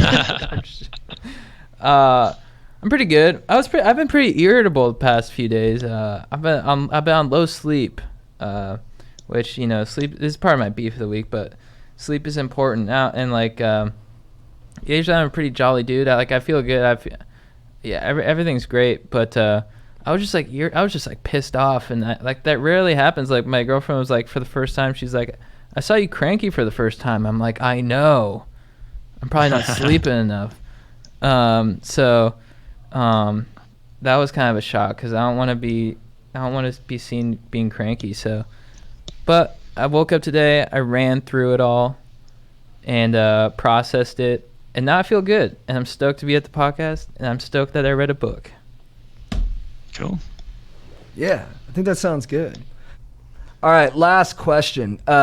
Thank you so much, Sam, for taking the time. This was really great, and we Happy to loved be your here. book. Yo, what's up, my dudes? My name is Joe, and my brother recently introduced me to the pod. You guys are freaking sick, and I appreciate the stoke you guys have added to my life. This question is for JT. I'm a high school kid, and a lot of the guys are looking at porn pretty often. I'm a porn addict, so I don't watch it anymore. Me and a few friends of mine have been trying to shake the habit since the 7th grade, and it's really the only thing that brings my stoke down. I've gone to group therapy to fix it, and it's helped a lot, but I need that last push to kick this for good. I know you've given some tips in previous episodes, but I was just wondering what you think the next baby step for me is. Appreciate all you guys do, and stay gnarly. For me, dude, I just put blocks on my phone, so I can't. It's a very simple. If you have an iPhone, it's a very simple button you just hit that says adult content is blocked, and then you can't look at it. And then I put this software on my computer, which was a little more of a pain in the ass, but it only took a day. Called Net Nanny. Same deal. Just can't look at it. So I'd have to go to great lengths to get porn, and most of the time I don't have the time or the energy in me. I watch YouTube videos that talk about the debilitating effects of watching too much. Oh yeah, so That's kind of sort of- scare yourself straight. Yeah, Scare you straight? Okay. Yeah. That's smart. Yeah. Do you have any? It doesn't have to be about porn, but just a way to resist things, like a method that you use or some thinking. Often getting out of the house, going for a run, something like that Good call. can help. I think I get sort of fixated on things, so when I need something like that, I kind of get away from it, walk out, go for a run, something like that. That usually helps me. Dude, that's a really smart. In recovery programs, they call having it smart feet. Have smart feet. Get the hell out of. Just don't isolate. Get the hell out of your room. Go get outside and be with people. Yeah, get active. All right, 2 more questions. What's the last YouTube rabbit hole you went down? YouTube rabbit hole I went down.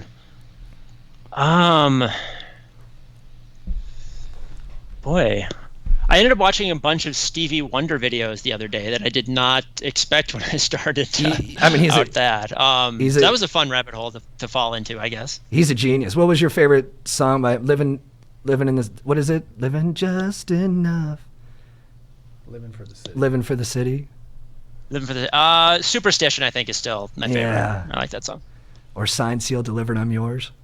Signed, Sealed, Delivered. Yep. That's a good one. Were you watching him when he was like a kid? Because he was playing in Motown when he was like 12, right?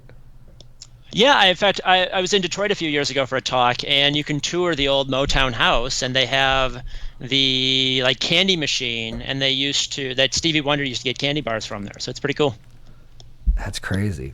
That's cool. Yeah. It's good to know And they always Genius had was to eating put candy too. his favorite candy bars in a certain place on the candy bar machine, because obviously he couldn't see where they were, so he had to know it was like 3 buttons over, and that's where he would get his candy bars. So they had to be very particular about that. Nice. And okay, last one. What are your thoughts on the afterlife and God? Afterlife of God. Okay. I grew up going. I went to Catholic school all the way through K through 12. But that's sort of fallen off, and I don't believe in any sort of personal afterlife. So I don't think we retain any sort of memories or anything about our personalities like that. I'm mostly on the side of I don't believe in God. So I'd call myself maybe a kind of a jovial atheist if I had to put anything on it. I don't feel like I'm stringent or too confrontational about it, I would say. And so do you think morality you kind of guys? evolved out of just a Darwinian benefit? Like it's good when we work together for the betterment of everybody? I think there's definitely a Darwinian part that shaped both our bodies, our biologies, but also our minds. And I think human beings, one of the reasons we're successful is kind of, as you were hinting, that we do have this altruistic side to us. We're not, just out there necessarily for ourselves. We do have this greedy streak sometimes, but we evolved to work together, build things in groups. So I think that taking away the morality of having like a God involved with it doesn't necessarily mean that we don't have some sort of kind of built-in morality with ourselves. I think we evolved to have that as human beings. Did any of the physicists that you look up to believe in God, or were they mostly like agnostic at most and atheist on the other end? Well, in the back, in the 1600s, 1700s, 1800s, I mean, pretty much everyone I mean, believed. like post 1906 or something, like post. Okay, post that. There were a few that I've talked to who do believe in God or some sort of deity, something like that. But it's pretty rare among physicists and biologists, I would say. Amongst chemists, you do get a lot more of that. And then even among the other fields, you do get some who believe in it. But physicists especially, it's pretty rare. Anything else, Dog? No. I thought that was great. Yeah, that was fun. We loved your book. Dude, it was. Well, thanks so really, much. I appreciate you having me on the show. Just such a fun read, and the writing is beautiful. Yeah. Yeah, Stokers, check it out. The Bastard Brigade, the true story of the renegade scientists and spies who sabotaged the Nazi atomic bomb, by Sam Kean, Kean. And is there anything else you want to plug? Yeah, they can go to my website. It's samkean.com, Kean. I have some excerpts there. I have some other books. I've written 4 other books about different things, all full of good, fun, interesting, spooky tales about different science things. So check them out. Is there any other scientific breakthroughs on the horizon that we need to be ready to put the kibosh on? Put the kibosh on. I just saw the in only Japan. one that really pops to mind is sort of the there's a technology called CRISPR that is gene used editing? in genetic engineering stuff, which we couldn't. I mean, I wouldn't say put the kibosh on it, and that's a very powerful tool, but especially when you're talking about editing human beings and human embryos with that, you can get into some pretty dicey territory. So that one probably needs some rules and regulations about it. But are we going to have to escalate? Because like China and Japan aren't going to be as restrictive about it as we are. And then pretty soon they're going to have like super species that are going to, outthink us and outbattle us. We're gonna have to Manhattan Project CRISPR. Yeah. Ooh, boy. And can you be I our think that our Oppenheimer? understanding of things like how intelligence works genetically is so crude nowadays that I don't think we're anywhere near being able to do that. I mean, we can't even like change eye color or hair color, much less like build a super species. But So- dude, you kind of sound like Neil Bohr at the start. Dude, Okay, I know noticed that- I it's noticed true. that I couldn't too. come to rue these words. I Did you know. read Copenhagen? What's that? The Heisenberg Neil Bohr play, Copenhagen? Yeah, I saw that in DC here a few years Oh, ago. you watched It's a great it? play. I love that. Yeah, it's really good. Dude, Yeah. I'm worried about that technology where you can basically on video make it look like, for example, they had that they look like Oh, Obama. the deep fakes, yeah. Yeah. Obama was saying something and it's completely forged, but the video looks just like him and the voice is the same, and that's scary. That stuff is scary, and that's probably a little bit closer to being something that could be abused, I Yeah. would think. But I Yeah. guess you could use that as an excuse if you get caught doing something. Be like, that was They totally. deep faked me. They deep faked How me. come every video of you is a deep fake? I don't know. Someone's after me. Yeah. Yeah. All right. Well, this was not a deep fake. That is Sam Kean. What up, Sam? Oh, Dude, we'll have you back for the next one. Or just to kick it if you ever want to come on and just shoot the shit about what's happening over there in DC. You can be, if you're into that. Yeah, we can hit the beach, Poke Bowl podcast. Yeah, if you come out this way, get some pokey with us. yeah, I do. That sounds good. Sweet. Fuck yeah. I All knew right, it. thank you. Sweet, dude. All right. Thanks so All much. right, talk to you later, guys. Later, man. That was cool. That was fun. yeah. Yeah. He was a good sport. He hung around for those questions. Yeah, he was. He's a good dude. Aaron, what'd you think? I loved it. It's great. Whoa. Nice. Wow. Aaron, Dude, that means that means a lot to me. that means yeah. we crush. That would be terrible if I was like, nah.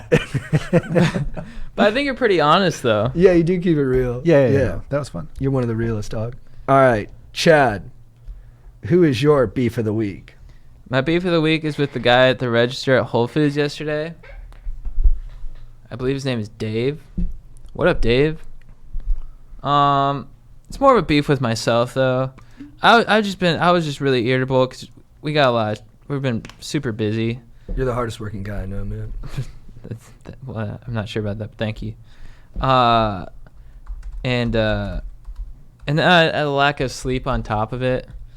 So I was just, to be honest, stokers, my stoke was low. It was low as fuck.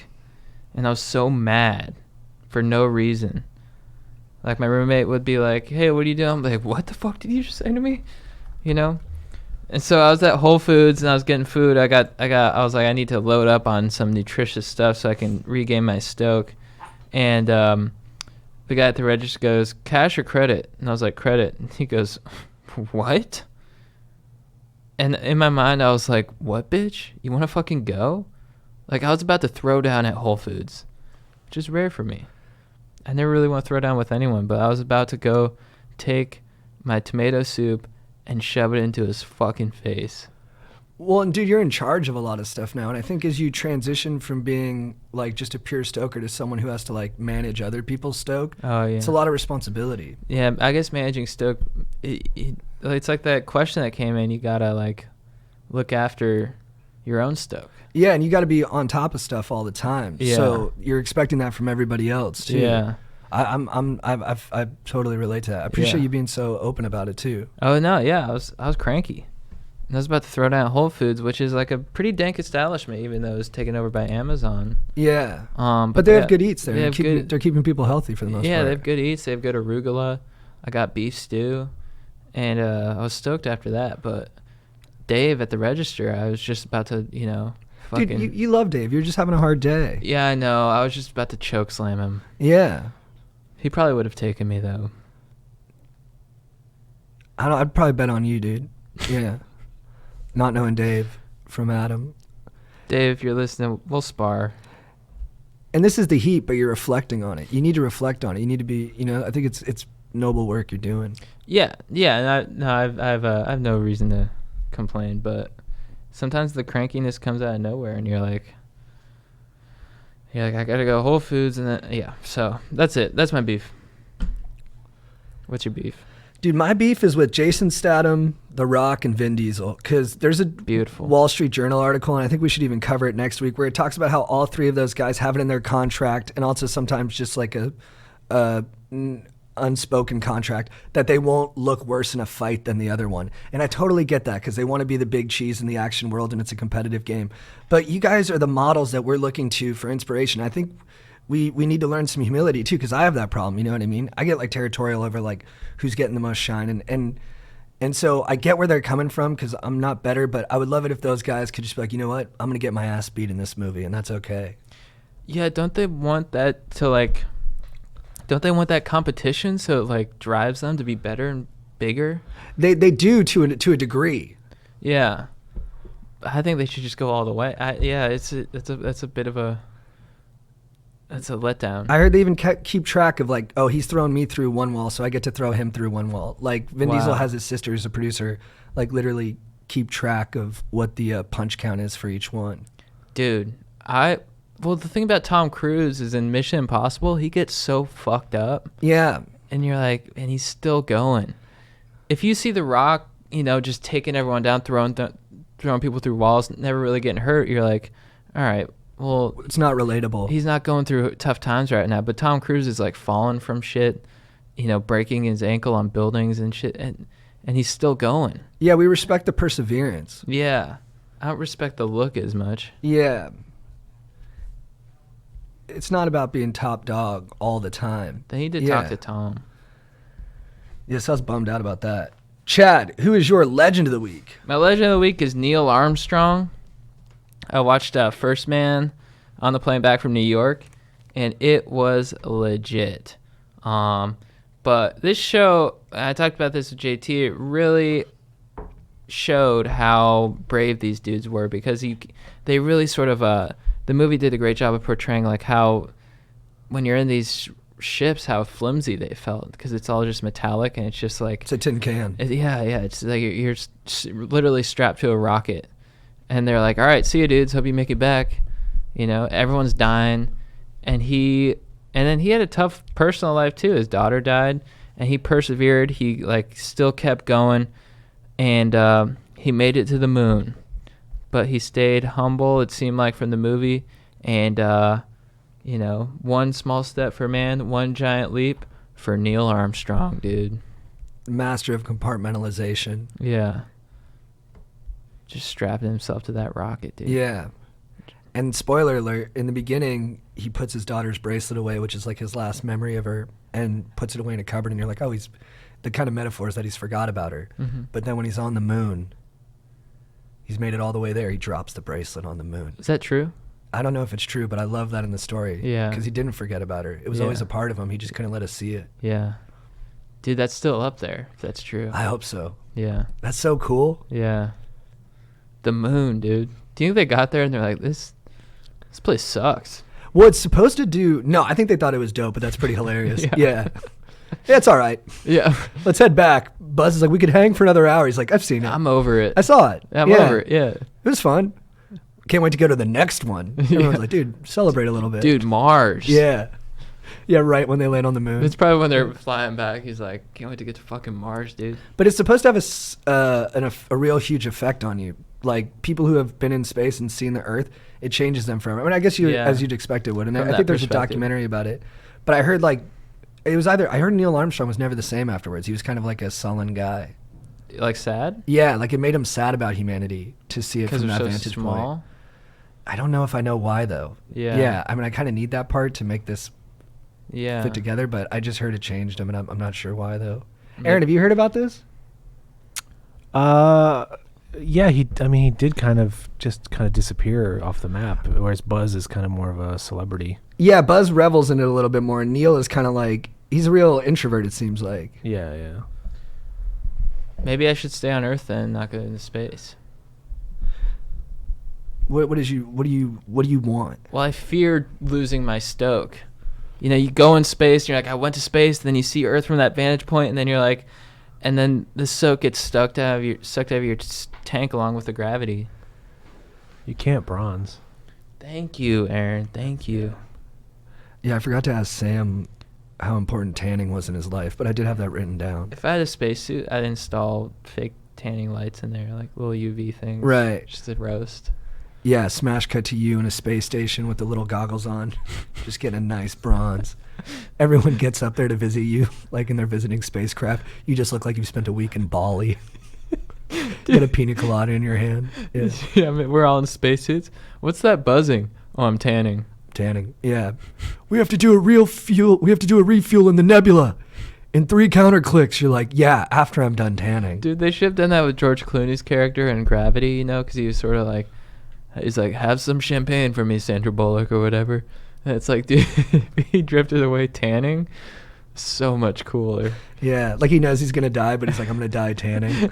Yeah. Like, she's like, can barely hear him, but she hears this faint buzz, like, zzz. Dude, I've tried to tan when it was pure dark clouds outside. I was like, the sun will come through. Yeah. Just 2 hours outside. Not a dash of sunlight. Did it work? I think so. Yeah, I got a little bit. That's so funny to think you just like laying out there. Yeah. What if because there's no ozone layer, you just like you can just walk out and like the sun's rays, like it takes like 2 seconds. Dude, that's Oh, So you just go, Insta-tan? close your eyes, close your mouth, plug your nose.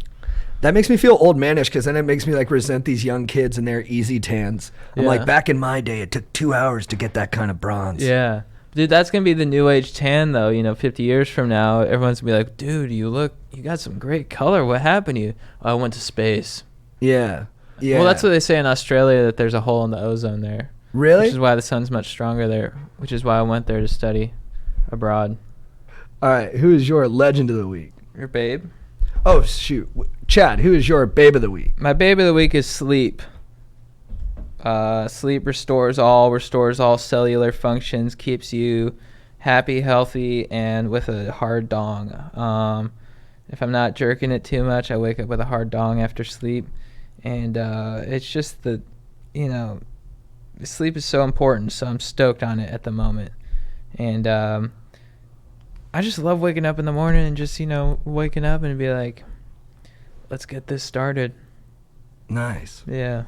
Sleep is so huge. Sleep is huge. And there's nothing better when you're like, I've been lacking sleep for a while. Let me get a full night's sleep. Then you get that full night's sleep and you wake up and you're like, boom. Nice. Yeah. What about you? I totally agree. How long do you sleep? How many hours? Usually like 6. Yeah. What time did you wake up today? I went to bed early last night. I went to bed at like 11. And I woke up, I think, at like 6:37. Killer. Yeah. Dude, my babe of the week is Laura Dern. Oh, nice. All Yeah. right. We didn't recap the final episode of Big Little Lies. Nicole Kidman was great, and I was happy that she was triumphant. But I think overall the season was a letdown. But one person was not a letdown, and it's because they really put her in a position to succeed. And she's just the best actress. Laura Dern. I mean, is anyone better at melting down than Laura Dern? Nobody. And then it reminds me of her in Enlightened. That was like my favorite show on HBO. A really, really good show, and she's so great on it. And she's in Jurassic Park, and she's in the David Lynch movies. She's just one of the best around. And yeah, Laura Dern, you're my babe of the week. What do you think about Laura Dern, Aaron? You mean Dr. Ellie Sadler? Nice. Big fan. Get it, girl. Legend. Chad, who is your legend of the week? We already did that. Neil Armstrong. Oh, shit. Did I never do my legend of the week? Yeah, I think we might have skipped your legend. Oh. Oh, we were talking about Neil. Right. That's what happened. Yep. We were too caught up in Neil. My legend of the week was the band Friendship, who I saw last night with my girlfriend, and got to talk to them after the show a little bit, and they were just the nicest guys. Mhm. They really took their time with all their fans, and they were really warm and asked questions, and they just went above and beyond. And then watching them perform live acoustic in a small setting like that, it really was moving. And they're just really absolute pros. One of the guys was about to hit his big vocal solo, and real subtly he just tapped his mic and then pointed up right before to get the engineer to turn the volume up so he could sing softly but still have it project. And I was like, locked in. Super cool. That's Friendship, awesome. guys. Check out some of their songs. I'm going to Spotify them after this. All right, Chad, what is your quote of the week? My quote of the week comes from Eric Cartman from South Park. I need to watch South Park again. It's so good. Somebody's got to eat all that bacon, Kyle. Might as well be us. Welcome to the firm. I forget which episode. I just Googled it. Nice. But I like that. I like when I don't know. I like business quotes. I think they're funny. Yeah, they are funny. Yeah. What's your quote? Mine is from, I think this is the greatest speech in movie history, the most inspiring speech in movie history. It's Al Pacino in Any Given Sunday. I knew it. And it's a really good movie. It's actually really ahead of its time in terms of like the subject matter. It's about like concussions and other things that are really relevant right now in football. And the team is, totally broken apart. The star quarterback, Willie Beeman, has lost his way, become some kind of diva, but he has his reasons for being upset. Al Pacino's he's long in the tooth. It's at the end of his career. He's the coach, and he's kind of lost the locker room, and everyone's just dealing with a lot of problems. So he's got to give them a speech to bring them together so that they can fucking kick ass in this game. And it's long, but I'm going to go for it. Here's what Al Pacino says. When you get old in life, things get taken from you. That's part of life. But you only learn that when you start losing stuff. You find out that life is just a game of inches. So is football. Because in either game, life or football, the margin for error is so small. I mean, 1/2 step too late or too early, you don't quite make it. 1/2 second too slow or too fast, and you don't quite catch it. The inches we need are everywhere around us. They are in every break of the game, every minute, every second. On this team, we fight for that inch.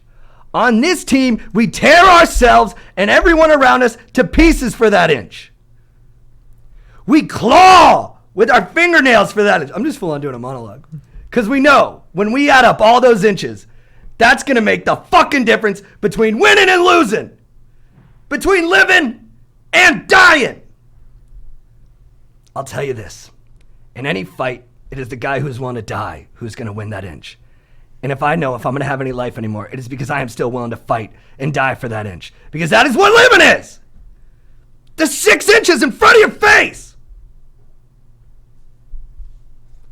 It keeps going. Do you want to finish it? Yeah. Now I can't make you do it. You got to look at the guy next to you. Look into his eyes. Now I think you're going to see a guy who is willing to go that inch with you. He looked in my eyes. You're going to see a guy who will sacrifice himself for this team because he knows when it comes down to it, you're going to do the same for him. You're going to do the same for him. That's a team, gentlemen. And either we heal now as a team or we will die as individuals. That's football, guys. That's all it is. That was beautiful. Yeah, dude, I fucking love that speech, man. I love that speech so much. Guys, thanks for tuning in to episode 84 of Going Deep with Chad and JT. I forgot to do the mid-roll. Oh, did we forget our ads? Yeah.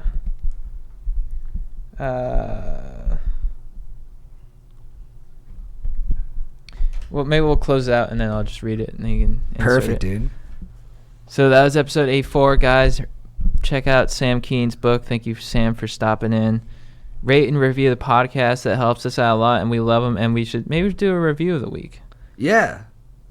Oh, and we also have to, what's our term for getting after it this week? I was going to say, you want a Blitz Prefontaine? I dig that. Let's frost some tips, boys. Yes. Let's frost some tips. You know I'm down for that. Yeah. Oh, we're both down for that. All right. This comes from Pleasure Pike. Subject: it's always the right answer. So I was going through a rough time in my life, and I was pretty down in the dumps. My brother suggested this podcast because he claimed it would put me in a better mood and give me some good vibes. I wasn't a huge fan of podcasts, but I decided to give it a try. My God, was my brother right. This pod has made me such a happier person, and I get so pumped every time I get to listen to a new episode. It's super uplifting, and it's super uplifting and just fun to listen to, and now I recommend it to all of my buddies. If you listen to this podcast, you won't be disappointed. I can promise you that. Thank you, Pleasure Pike. Hell yeah, dude. Thank you, man. Guys, keep those That means a reviews lot. coming in. They mean a lot, and they're fucking dank. Aaron, you got a beef this week? No, I'm pretty good. That's awesome, dude. Good for you. All right, cool. That's episode 84. Thanks, dudes. Boom, clap, stokers. Later. All right, I'll do that. Don't stop recording yet. If you need advice, these guys are real